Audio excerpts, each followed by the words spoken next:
In this video, I'm going to show you how to add a bank account in Wise. Now, the first thing you have to do, you want to sign into your account, then you want to go to the top right and click on your username, your name, and from here you can scroll down and you'll be able to find the payment methods over here under settings. So click on that, and then from here you want to click on connected bank accounts. Now, whenever you do this, you can click on the green button saying connect your bank account over here, and then from here you'll have to select your bank account location. Now, only these 5 countries are currently supported, so as you can see here, the US, Singapore, UK, Canada, and Israel, okay? So you can of course click on the one that's relevant to you. I'm gonna click on United States over here, and then what you have to do is here read what this is about. So as you can see, it's going to tell you exactly what you have to do. Takes less than a minute, and then you can click on connect bank account. Now, whenever you do this, you're gonna have to select the bank you're actually trying to connect to, because some banks are gonna be available, maybe not all of them. So here you can of course use Plaid to connect to your account. You can go and use your number. Of course, if you can use your phone number, you can do this, but you don't have to. You can just click on continue without phone number. That's gonna work as well. And then whenever you do it, you have to select your bank. So here you could go and pick any of these or click on connect manually, okay?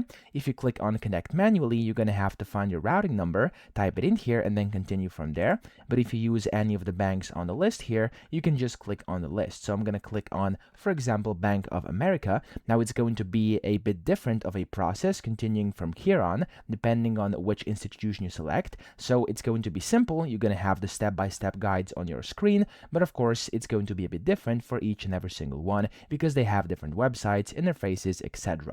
So I'm going to click on Bank of America over here. There we go. And in this case, I'm going to have to finish this CAPTCHA over here. You have to check you're not a robot. Sometimes you're going to have to complete a quick little puzzle over here. And whenever that's done, it's going to load you into the next step where you'll essentially have to connect your bank account. So here, there we go. As you can see, I'm using Bank of America over here. What I'd have to do is simply click on continue to log in. Now here, after logging in here, it's going to give you the instructions of what you have to do. Again, for each and every single bank account, it's going to be a bit different, so just make sure you read this and actually check what it says over here.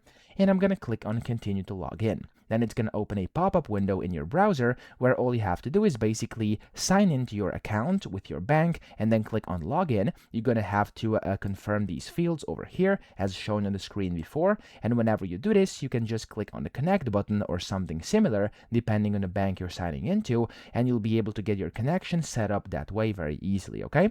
So that's all you have to do to add the bank account. Just sign in from over here into your bank and you're good to go. So I hope this video helped you out. If it did, please subscribe to the channel and help me out as well.